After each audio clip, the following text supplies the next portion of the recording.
গল্পের নাম সম্মান। গল্পটি লিখেছেন সুপ্রিয় ভট্টাচার্য। ভাইভাতে ডাক পাওয়ার পর ভেবেছিলাম এবার হয়তো চাকরিটা পেয়ে যাব, কিন্তু অ্যাকাউন্টেন্সি সাবজেক্ট হওয়া সত্ত্বেও আমাকে জিজ্ঞাসা করা হলো কয়লার রং কেন কালো, কয়লার মধ্যে কেন হিরে পাওয়া যায়, হোয়াট ইজ হোমো স্যাপিয়েন্স। উত্তরগুলো দিয়েছিলাম, যেহেতু নাম কয়লা তাই তার রং কালো। কয়লা খনিতে হিরে পাওয়া যায় কারণ এটাই প্রকৃতির নিয়ম। আর বলেছিলাম হোমো স্যাপিয়েন্স হলো ক্রমবর্ধমান মানবজাতির বিবর্তন। প্রশ্ন আরও গোটাকত করা হয়েছিল। উত্তর দেওয়ার পর আমাকে বলা হলো, ঠিক আছে আপনি যান। আমি গৌতম। বাইরে বেরিয়ে আমি হাঁটতে হাঁটতে শিয়ালদা স্টেশনের বাইরে থেকে দুটো আটার রুটির সঙ্গে একটু তরকারি আর একটু সিঙ্গাপুরি কলা খেয়ে স্টেশনের ভেতরে ঢুকে চোখে মুখে জল দিয়ে জল খেয়ে বোর্ডে দেখলাম 10 নম্বর প্ল্যাটফর্ম থেকে 2:52 হাসনাবাদ লোকাল ছাড়বে। 10 নম্বর প্ল্যাটফর্মে গিয়ে দেখলাম হাসনাবাদ লোকাল দাঁড়িয়ে আছে, কিন্তু ট্রেনটার পিছন দিকে ভিড় বেশি থাকায় সামনের দিকে এগিয়ে চললাম যদি একটু ফাঁকা পাওয়া যায়। 6 নম্বর কম্পার্টমেন্টটা দেখলাম একটু ফাঁকা। উঠে ভেতরে ঢুকে একবার চোখ বুলিয়ে নিয়ে বুঝতে পারলাম বসার জায়গা নেই, দাঁড়িয়ে থাকতে হবে।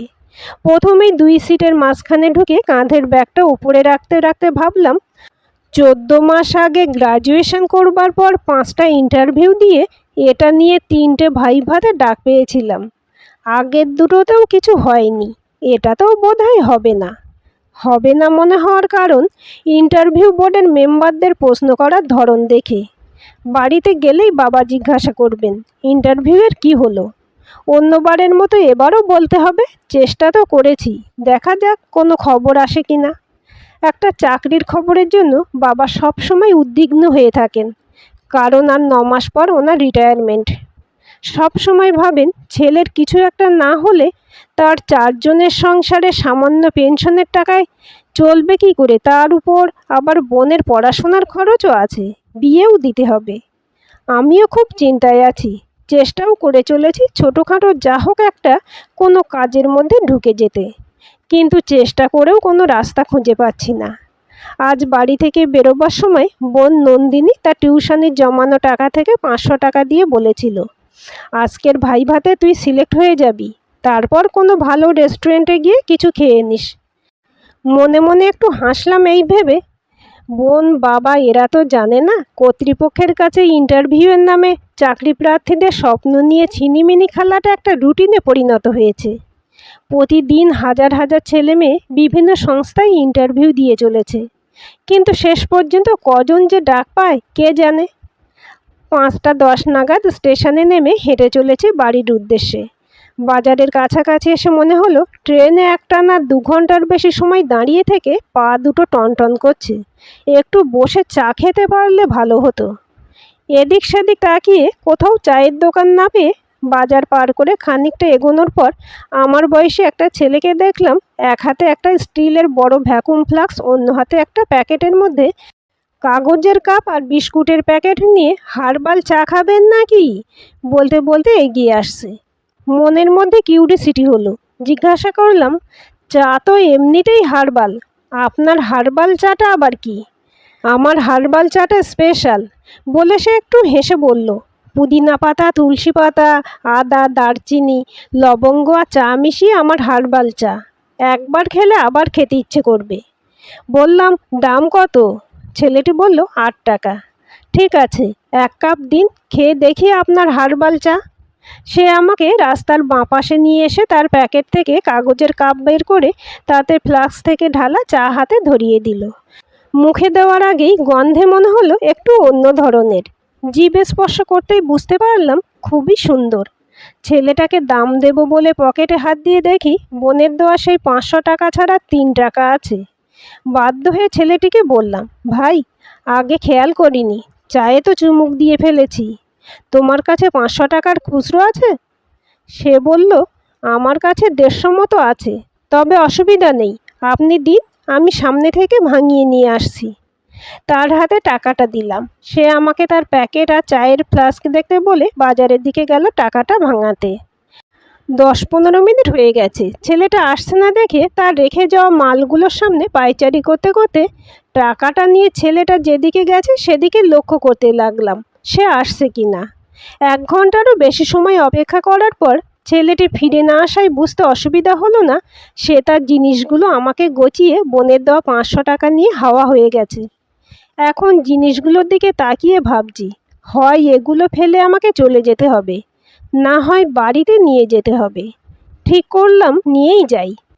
সবে তুলেছি নিয়ে যাব বলে একজন পথচারী এসে বললেন, চা হবে নাকি? আমি সেই পথচারীর দিকে একবার তাকালাম, তারপর চায়ের ফ্লাস্কটার দিকে তাকিয়ে বললাম, হ্যাঁ হবে, 8 টাকা দাম। খুচরো আছে তো? লোকটি বলল, 8 টাকা কেন? সব জায়গায় তো 5 টাকা 6 টাকা করে নেয়। তোমার কি এমন চা যার দাম 8 টাকা? বললাম, হার্বাল চা, একবার খেলে আবার খেতে ইচ্ছে করবে। লোকটি কী ভাবলো জানি না, আমার হাতে 8 টাকা দিয়ে বলল, দাও 1 কাপ চা খেয়ে দেখি কেমন। অনভ্যস্ত হাতে লোকটিকে ফ্লাস্ক থেকে চা যখন দিচ্ছি উনি বললেন, মনে হচ্ছে প্রথম কারবারে নেমেছ।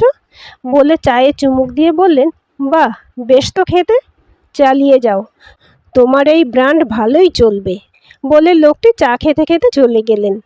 আমি 2 লিটারের চায়ের ফ্লাস্ক আর প্যাকেটটা নিয়ে আবার বাজারের দিকে ফিরে এলাম, যদি চায়ের ছেলেটাকে খুঁজে পাই। বাজারের সামনে এসে এদিক সেদিক তাকিয়ে ছেলেটিকে খুঁজতে লাগলাম, কোথাও তার টিকিটাকে দেখতে পেলাম না। 4-5 জন মাঝবয়সী ভদ্রলোক বোধহয় হাঁটতে বেরিয়েছেন। আমার হাতে চায়ের ফ্লাস্ক দেখে এগিয়ে এসে বললেন, চা আছে নাকি? আমি বললাম, আছে, 8 টাকা করে দাম। তার মধ্যে একজন বললেন, 8 টাকা কেন? বললাম, এটা স্পেশাল হার্বাল চা।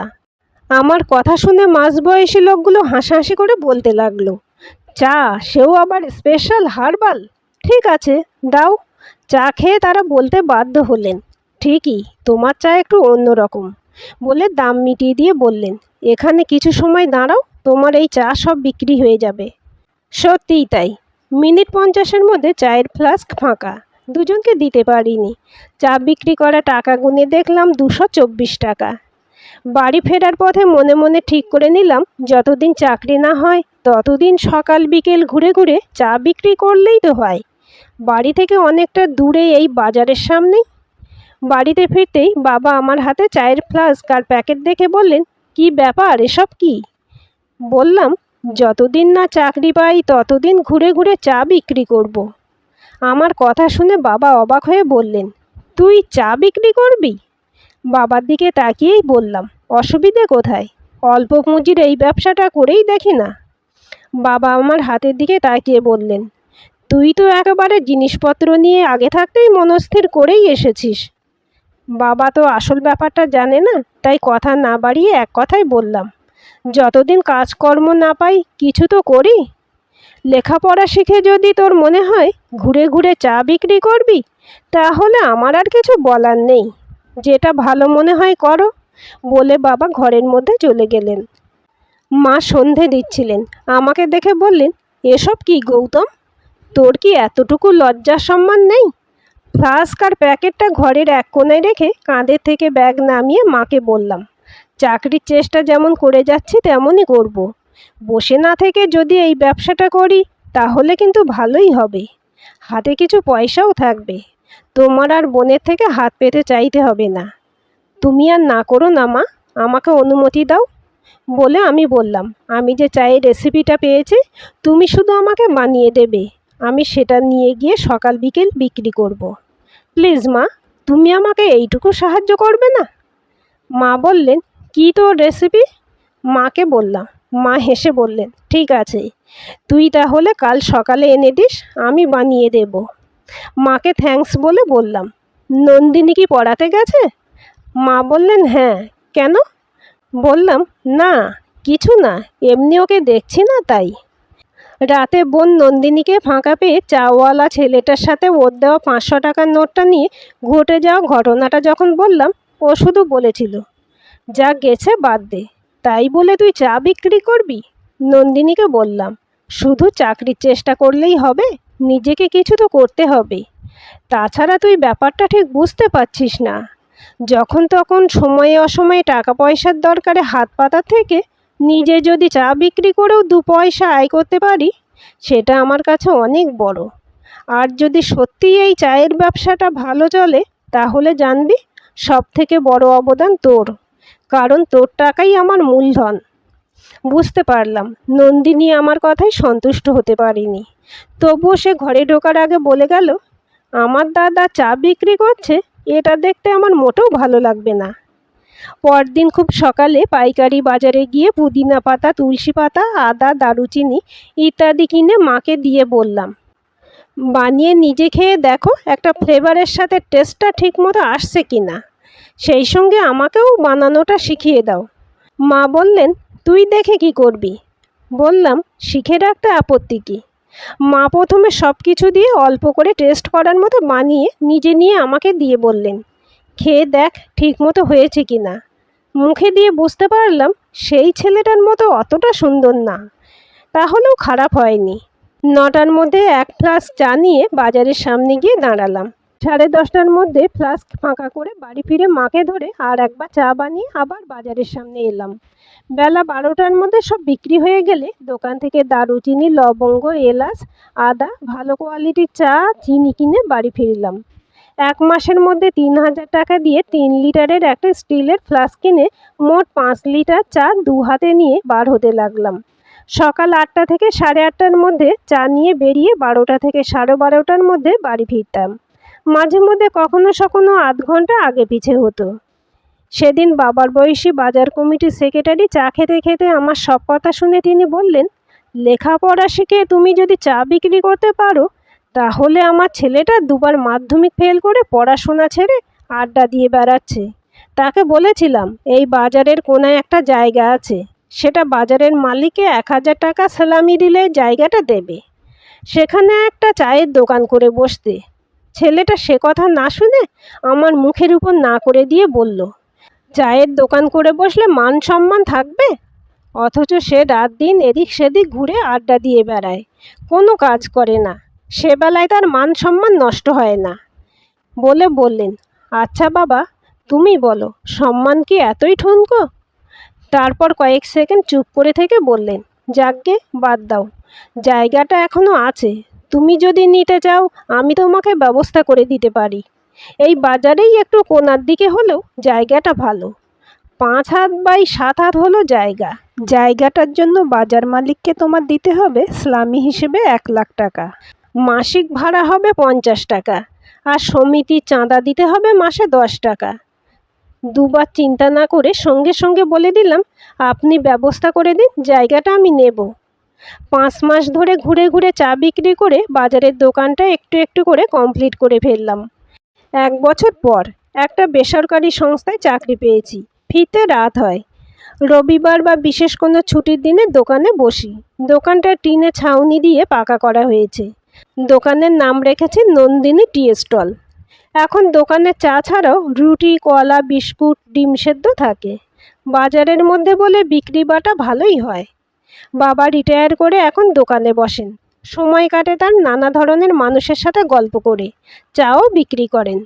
বাজার কমিটির সেক্রেটারি সেই বয়স্ক ভদ্রলোকও দোকানে আসেন, চা খান, বাবার সাথে গল্প করতে করতে বলেন, ছেলেটা আমার এখন শপিং মলে কাজ নিয়েছে, অথচ ও যদি আমার কথা শুনতো তাহলে নিজে ব্যবসা করতে পারত।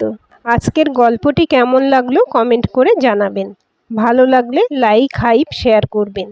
আর চ্যানেলটি সাবস্ক্রাইব করে বেল আইকনটি ক্লিক করে রাখতে ভুলবেন না।